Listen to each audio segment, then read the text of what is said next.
I'm going to ask, in the typical fashion, a couple of questions, and then I'll hand over to the audience. So if you can be thinking of your questions, that would be great. Ryan, I was wondering if you could tell us a little bit about the origins of this project for you. Sure. I was sorry, thanks.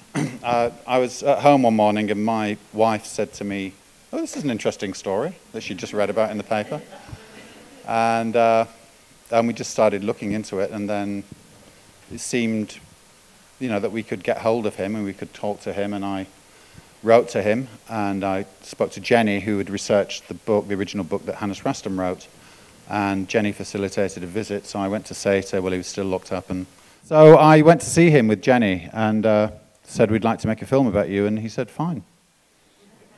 Go ahead. There was a bit of a problem with the buying the rights to Hannes's book at first, because they were being handled by an agency in Los Angeles, and of course Scandi Noir is very big, and there was talk of a big feature film, and somebody called Scorsese was mentioned, and I went to LA to see the people, see this agency, and said, I want to buy the rights to this book, and they went, get in line, sonny, but then I just went to see him. I thought, well, I don't need the book, it's a public story, so I went to see him with Jenny, and he said, fine, and then suddenly the rights became available.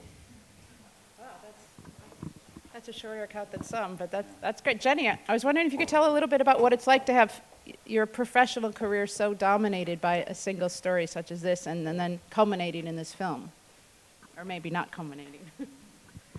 Well, yes, Thomas Quick of Sture Bergwall has been in my life for a long time now. And I usually say that if I'm going on Jeopardy and the subject is Thomas Quick, I would win, because I know everything about this person and all of his crimes, his hideous stories throughout the years. I'm very proud of my work, and it's not just a journalistic product. We have also been through an appeal process, and he's now acquitted of all the murders. And yesterday, the government commission review came with their report, 700 pages, and they just confirmed our work. So.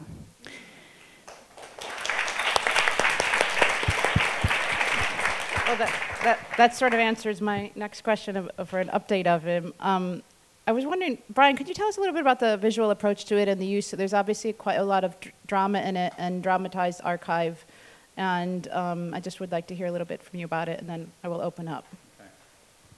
I mean, obviously, it's an amazing story, and when we started looking into it, we discovered that there was all this police footage, which, because it's Sweden, anybody can have it and use it, because the Swedes are very civilized about stuff like this. So we could get hold of this footage and use it, and it's amazing. And we thought that we'd have to supplement that with some of our own, recreating some of the stories. So we identified, I don't know however many scenes there are. There were a couple of scenes that we did recreate that never made it into the film, but key scenes like the cigar scene, because it's just so ridiculous, and some of the others. So, I'd like to claim that from day one there was a complete vision for how the film would look, but there wasn't really.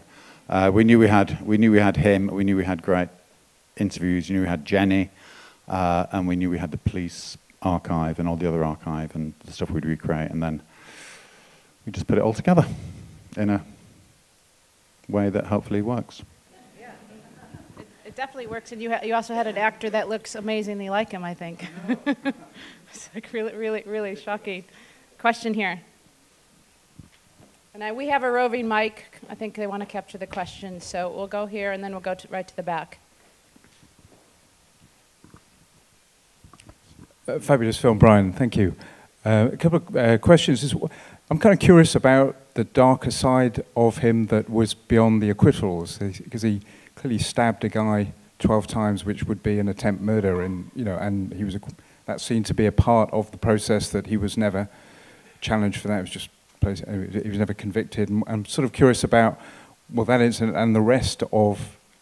Are there other untruths that we don't know about in his dark past? And also, how is he seen in Sweden now?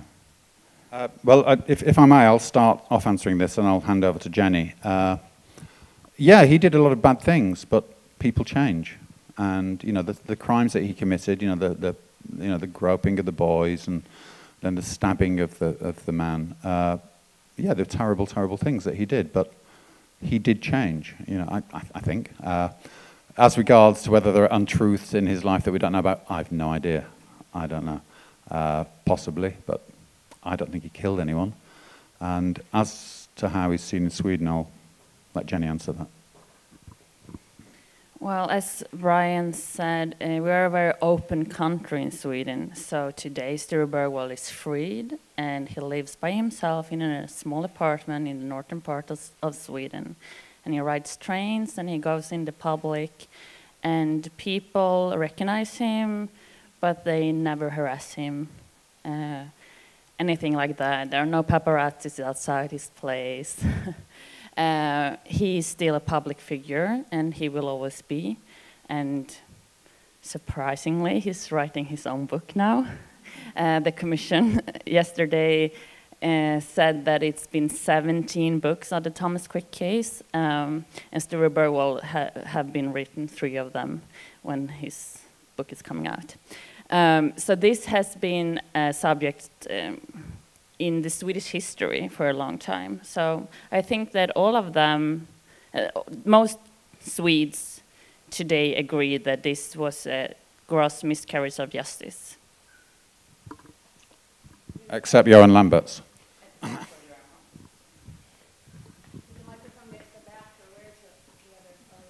Quick, run. So it's right at the back. I noticed you used a sort of blank screen background for some of the interviews, but not for others. Was that deliberate, or was it just? It seemed to be. I'd say, was it deliberate? We did our initial round of interviews in a studio in Stockholm, and we just decided to use that backdrop. And then we realized, I realized that we needed to do some more stuff, and it wasn't practical to go back to that studio in Stockholm at the time. So we just shot them where we could shoot them. So there's no great design in that, I'm afraid. Fair enough.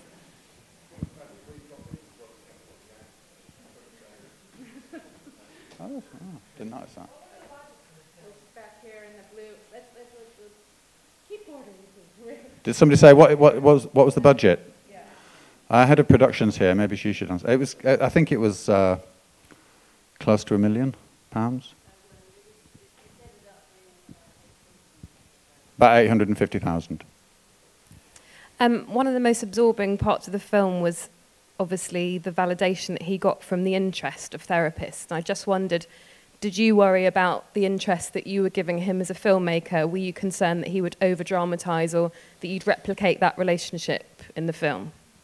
Yeah, I mean, there's clearly a Thomas Quick industry in Sweden, and I was becoming part of that. And in making that film, we were making our film and making money out of Thomas Quick. And I wondered how, in terms of the relationship I had with him, and he wouldn't speak English. He can speak English, I think, quite well, but he wouldn't speak it to me.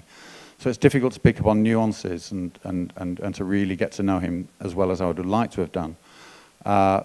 And of course, I wondered whether at times he was being completely truthful with me, or whether there was some kind of game, or whether he was wanting to present an image of himself through the film that we were making. But Jenny was there all the time with us, and Jenny and I would talk a lot afterwards about what he'd been saying and how it had come across. Because actually when we were interviewing him, he'd reply in Swedish. He understood my questions in English, and he'd reply in Swedish. And then I would say, "What did he say, Jenny?" And of course, she'd just give me a quick précis.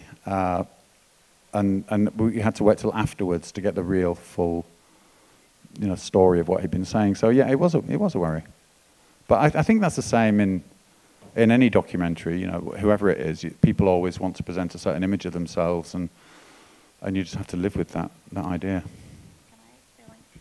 Because I just told Jane, the co-producer, no, yes, we were talking about if this film is going to going up in the cinemas in Sweden, and I said, I really hope so, because Sture Bergwall is very truthful in this interview, and he talks about things that I do not think the Swedish audience have heard him talk about before.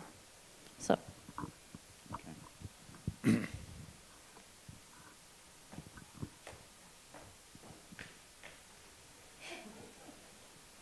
Just while we're waiting for the mic, I should add that when I met him and we agreed to do the film, I asked him if anything was off limits, and he said no, nothing is off limits, so he asked me anything.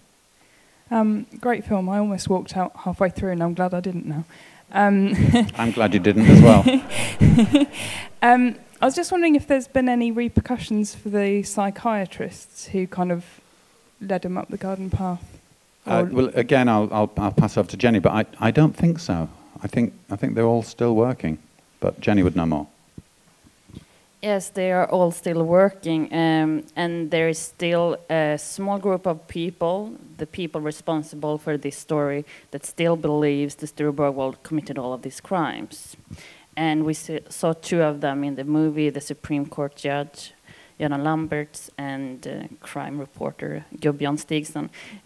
So they are the forefronters of this small group of people still believing. The therapists have never spoken up in any Swedish media at all. She claims that she cannot speak because she has this patient doctor privilege or therapist privilege. But Sture Bergwall has released her of all of these protection thingies you have, obligations. Yeah. But she will never talk. I don't think so. She's still working. She's not in the forensic psychiatric ward anymore, but she's private practice. Yeah. One more question. Should we come right down to the front here? Just wonder, he's in jail for 23 years. Has government give him some compensation for this 23 years? Not jail, like it's kind of like holding in the room for the 23 years. Get compensation. Oh, compensation. Thank you. Well, again, I think the commission, the Quick Commission, only reported yesterday, so I think Sture and his lawyers are taking a view on whether now, because they've been vindicated, whether they will now apply for compensation. Do you know more, Jenny? Yes, Sture has sued the government or the Swedish state, and he's still in that process. But we are not a country with big payouts at all. So I don't think he will end up with anything, actually, because also they argue that he confessed, so then he's kind of guilty. Can I remind you, please, to vote on your way out, and can we say again a big thank you for this fantastic premiere? Thank you.